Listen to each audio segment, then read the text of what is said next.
It's a pleasant good afternoon to everyone.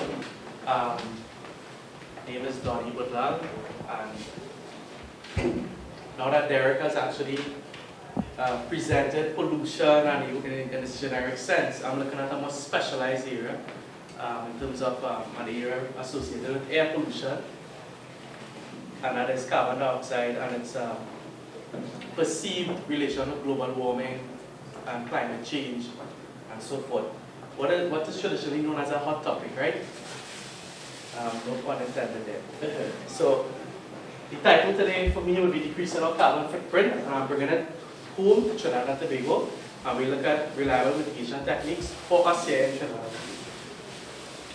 I'm sure many of you all have seen this graph time and time again. It's one of the most important plots, and many people debate about it, and the debate about it is even ongoing as we speak.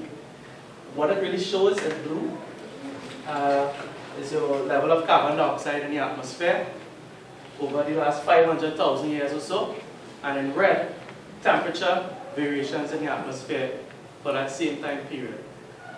We see some sort of correlation. When the atmospheric concentration of CO2 increase, so too did the temperature. When the concentration decreased, so too did the temperature. However, we must be careful. That correlation is not enough for us to conclude that one is causing the next. In order to make concrete conclusion that one is in fact causing the next, we need to do some very in-depth analysis, and it's a specialized field called econometric modeling. So as from now, all we can say is that there seems to be some correlation between atmospheric CO2 concentration and temperature. More so, what we've seen in that plot is that presently, the level of atmospheric CO2, atmospheric carbon dioxide concentration, is unprecedented. It is higher than it has ever been over the last 500,000 years. That is something, that is a fact, and that is something that we need to pay attention to. Many people, many scientists like to look at empirical evidence. Now, we all know the global warming and climate change is a hot topic. Many people debate about it. There are two main sides. There's a side that believe it's true, and there's a side that believe it's a hoax. Well, I'm not here to take sides or to actually say which is right or which is wrong. But I appreciate that both sides are out there. What I've gathered though is some empirical data. You know, my grandmother used to make a statement, animal have instincts. Listen to that. You know, they say when a storm is coming, the dog would act funny and so forth. Well, what we've seen is we've seen a number of species have migrated from the tropics and towards the pole. For instance, the Mexican jay butterfly, the Mexican jay, some hummingbird species, and so forth. These species previously used to actually live around the tropics, and they're now migrating polewards. What does that say? Perhaps the tropics is getting too hot. Perhaps the poles are now becoming the new tropics. Is that as a result of global warming? And is that as a result of CO2 concentration increasing? All these are issues we need to consider and investigate. Trinidad and Tobago needs to get into this branch of science, and at UTT we have been actively involved in this sort of research. Why Trinidad and Tobago? Why is it very important for us to reduce our greenhouse gas emissions, CO2 being a major greenhouse gas? Well, we're a small island development state, and as such, we're more vulnerable to the perceived adverse effects of climate change, such as rising sea levels and intense rainfalls and so forth. In addition to that, although we rank 54th in the world in terms of total greenhouse gas emissions, to be careful, that's total greenhouse gas emissions. That's not CO2 alone, right? Although we rank 54th in the world, which is relatively insignificant, we are a signatory member to the United Nations Framework Convention on Climate Change and the Kyoto Protocol. And these are all protocols and conventions that were actually formulated to reduce greenhouse gas emissions. So it's a simple point of put your money where your mouth is. If you want to sign it, We have to do something about it. Yeah, I'll accept questions. You think a better medium to use to measure in terms of it would have been concentration of CO2 per capita instead of the total? That's very good. So that's okay. In terms of, though we rank 54th in the world, in terms of absolute emissions, in terms of emissions per capita, we rank second in the world. And that was the point just raised at the back of the room. So though we're insignificant in terms of absolute emissions, in terms of emissions per capita, we're the second 30th. Qatar is first in the world at present, and they're very close to us. Our next metric system, and an interesting one, is emissions per unit GDP. Because why do we emit all this CO2 in Trinidad and Tobago? We emit the CO2 while we're trying to generate money. Good? So how much CO2 do we emit per unit GDP? And we're second in the world on that as well. 1.9. What that simply means is that we're not effectively monetizing our natural resources.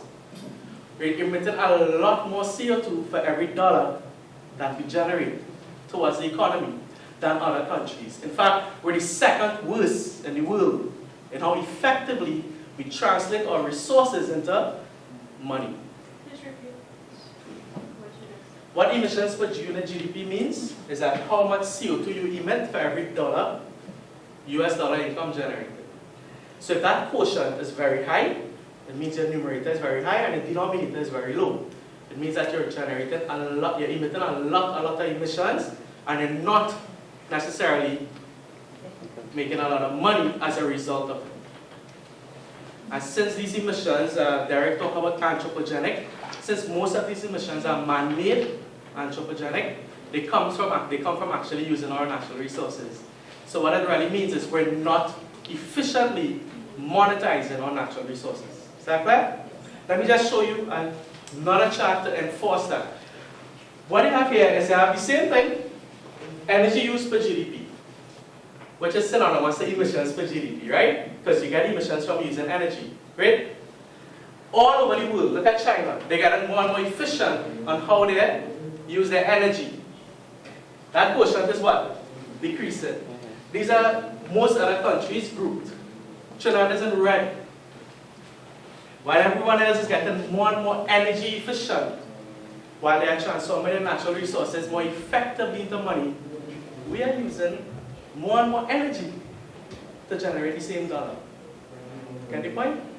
So we need to do something about it. So in addition to being a signatory member of the Kyoto Protocol and the United Nations Framework Convention on Climate Change and so forth, we can stand to benefit from addressing our greenhouse gas emissions by just what? Making ourselves more efficient. I remember these resources are non-renewable. Good, they're depleted. And we're not using them as effectively as we should. We just said we're not using energy in Trinidad and Tobago as effectively as we should. And look at what our economy is based on. Our economy is based on energy. The largest pie of the economy is energy. And yet still, we're not using it effectively. Bear in mind, most of that energy that we use is in the form of natural gas, right? You hear people talking about an oil-based economy. Yes, we're an energy-based economy, but most of that energy is natural gas. So we're really natural gas-based now. Before the 1970s and so we were more oil-based, we're now more natural gas-based. Now I'm going to get into the real nitty-gritty of the presentation, which is estimating our greenhouse gas emissions in Trinidad and Tobago. I just want to state, the values you're going to see here are not values taken from secondary sources. They're not values taken from international sources like the IEA, International Energy Agency, or the DOE in the US. These are values that came about as a result of work done at UTT, primary data collection. As such, we boast on the accuracy and the reliability of these values. This is what we call our greenhouse gas inventory, but it's our greenhouse gas inventory based on man-made sources, right?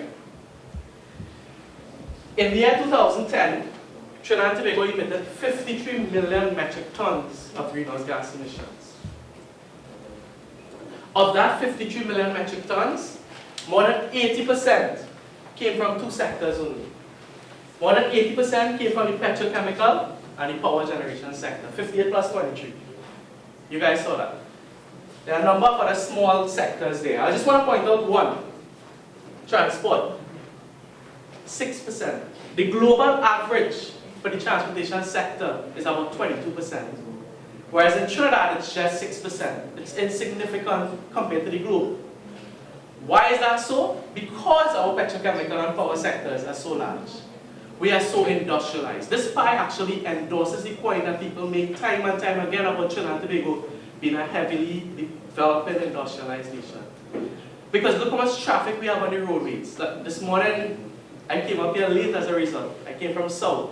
So people might think, and people do think, people who who never got into the quantitative analysis, they think time and time again that the transport sector is this big contributor of greenhouse gas emissions in Trinidad and Tobago, when it's insignificant with respect to the petrochemical and power sector. Let's look at those two sectors in more detail. This and then that. If you look at the petrochemical sector, the biggest part of that, 80% of that, comes from two subsectors, ammonia and methanol production. Yeah? This is something when I talk about, I refer to it as the triple 80. Because 80% of our emissions came from predominantly the petrochemical and the power sector. Within the petrochemical sector, 80%, that's the second 80, comes from what? Ammonia and methanol. And let's look at the power. And within the power, 80% comes from what? Industrial use. There's the triple 80. Now, why am I presenting this data? I'm presenting this data not only to reinforce how Trinidad and Tobago is industrialized, but to really let the audience know how unique we are. In terms of our greenhouse gas emissions, there's no other country in the world that has a pattern like this. What do I mean by that?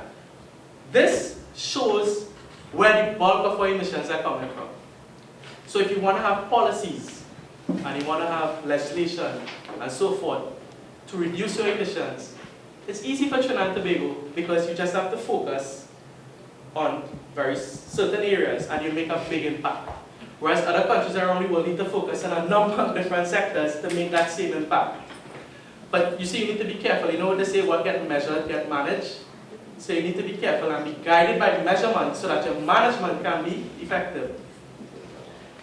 Now, this is a pie that my TNTech people tend to disagree with me. And that's why I included LNG. I said in bracket LNG included.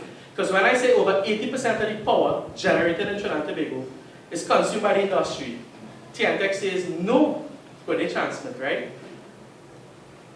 It's about 72%.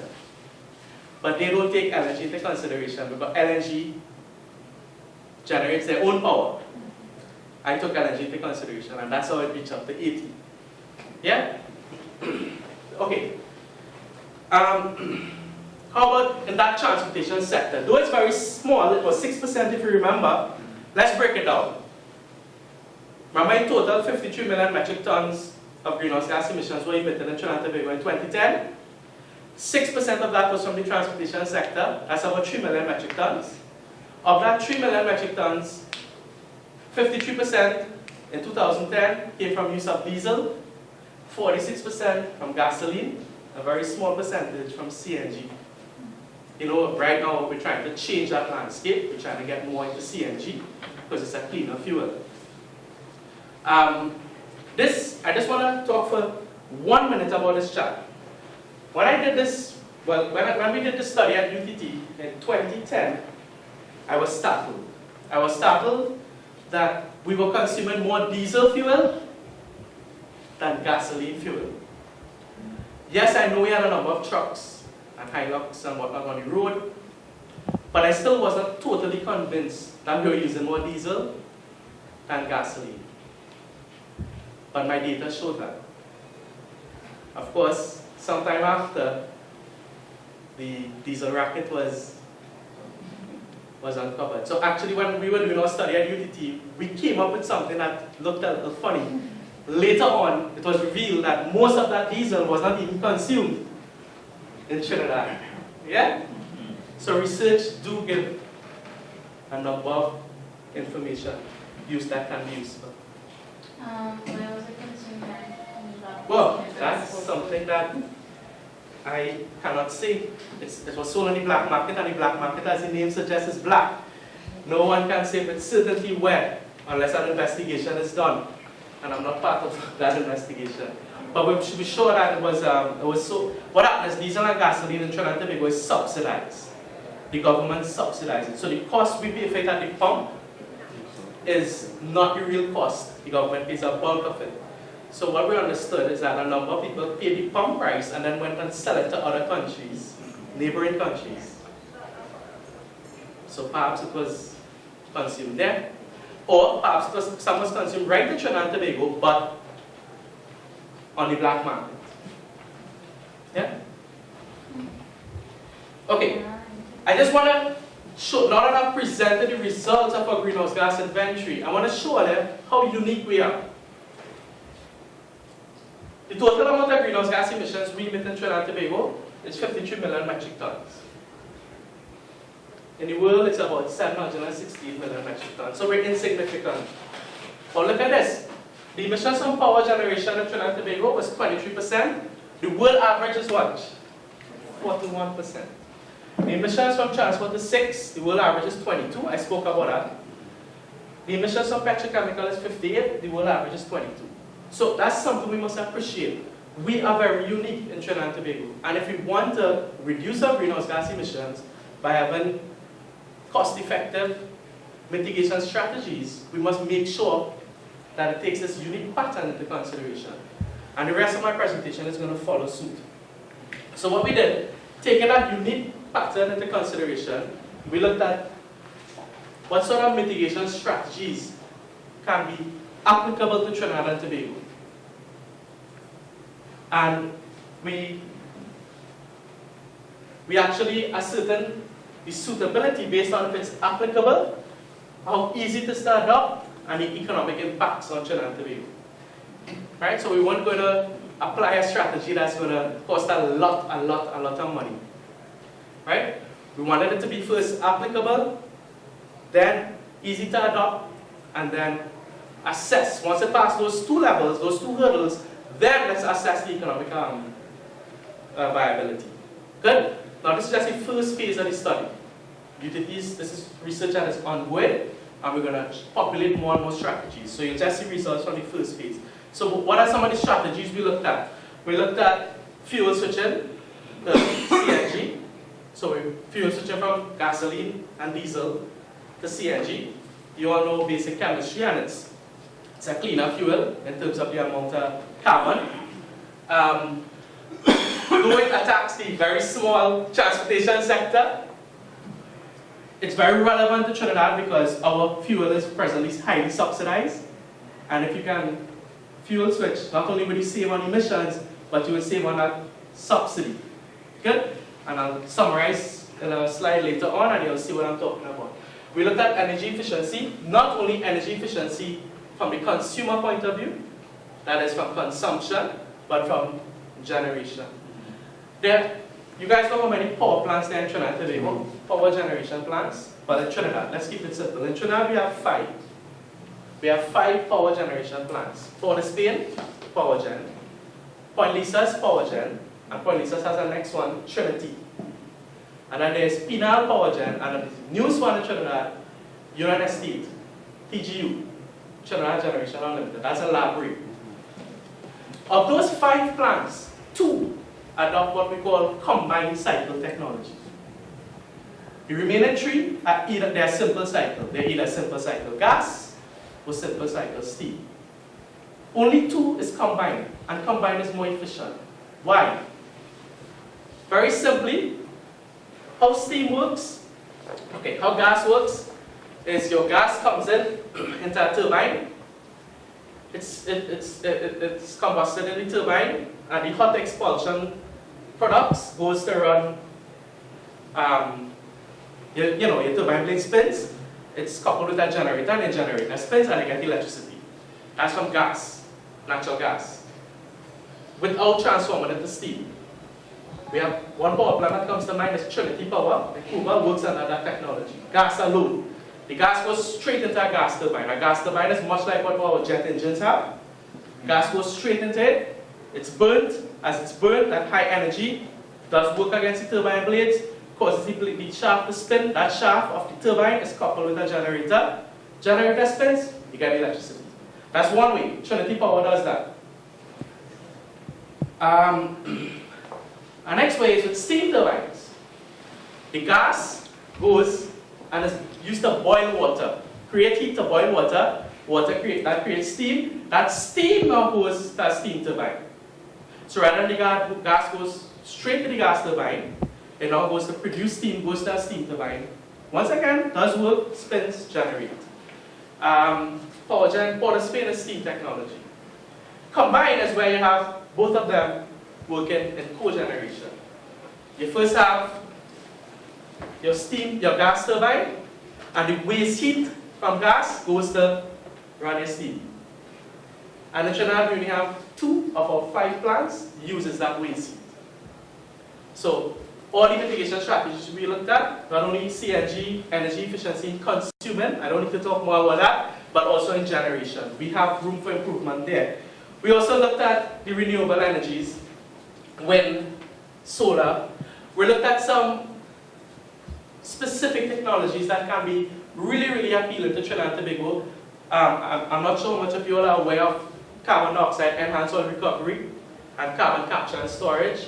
Basically, instead of letting go the emissions into the atmosphere, the CO2 emissions as we usually do, we capture it. We compress it, we separate and whatnot. We capture it and we inject it into our reservoirs. Our spent reservoirs or our mature reservoirs. If we inject it onto our mature reservoirs, we actually can enhance the recovery of oil and gas in those reservoirs.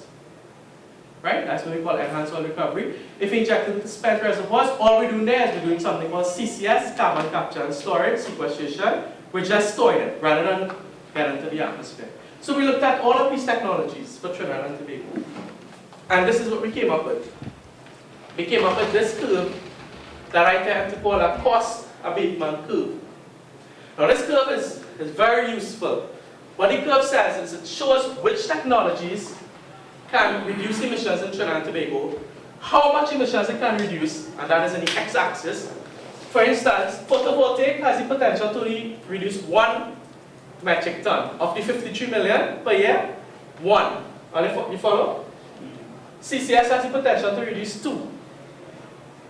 And that's oil recovery has the potential to reduce 6. So the amount of CO2 you can mitigate is on the x-axis. And on the y-axis is the amount of money to either cost the economy or the amount of money to contribute to the economy. If it's above, it costs the economy. If it's below, it contributes to the economy. Now this one is straightforward. CO2 EOR, how do we get money? Why is it below the x-axis? Because we sell the oil. Enhanced oil recovery. So it's a technology that will reduce 6 million metric tons of CO2 per year. At the same time, for every metric ton reduced, we contribute to the economy 50 US per every ton. That's why it's here. Is that clear? CNG has a very small potential. We expect that because the transportation sector only contributed for 6%. But though it has a very small potential, it has what? A very large contribution to the economy because the subsidy is so high. The subsidy is somewhere around, when the price of oil is about 100 US per barrel, the subsidy is around 4 billion TT per year. These technologies are the ones many people tend to propagate. Because these are the renewables, these are the ones that everyone, yes, they would reduce emissions in Trinidad and Tobago, but they would what? Cost the economy money. The net effect is a cost on the economy. But if we can adopt these, we can use the same money gained here to finance here.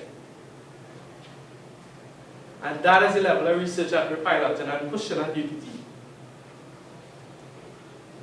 I don't want to spend too much time on this, But what we've also developed is we've developed an energy economic model at UTT to then analyze what policies may be better for the country and for the sectors in question.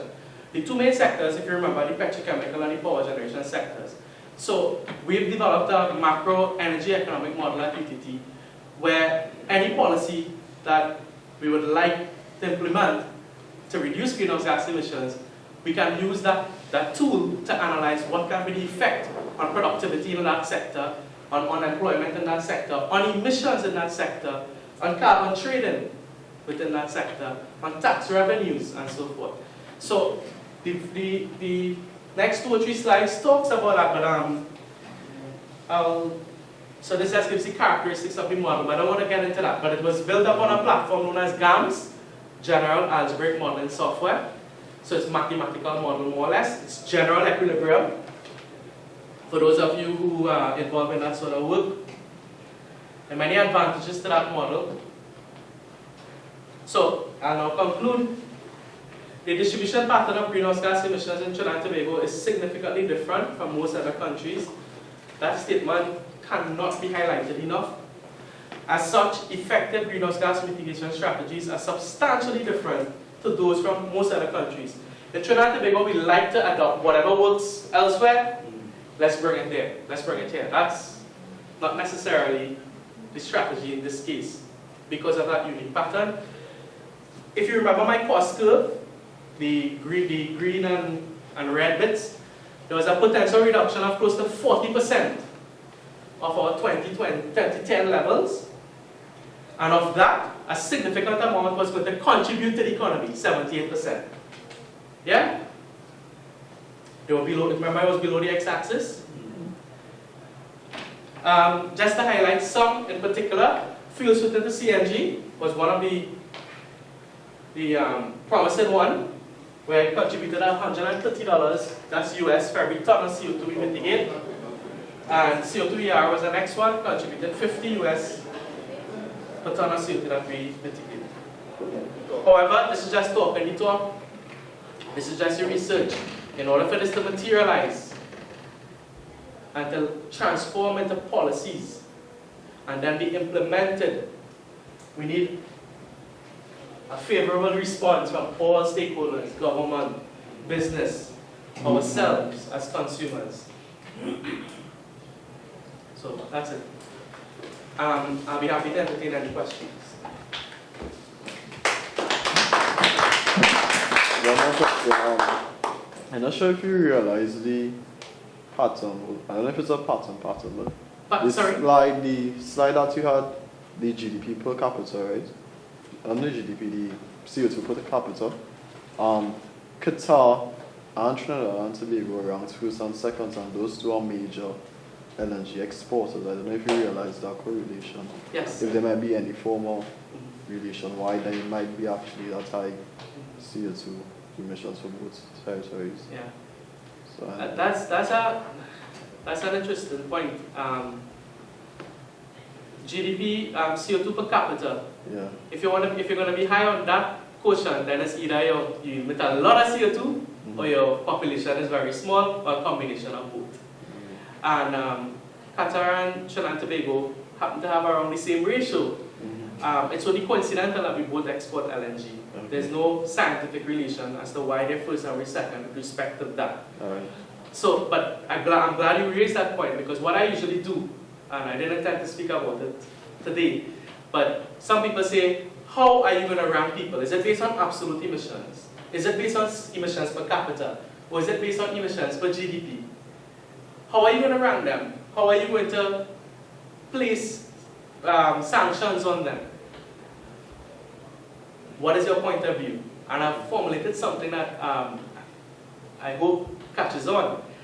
I said, listen, we're not going to rank people based on absolute alone or emissions per capita or per GDP.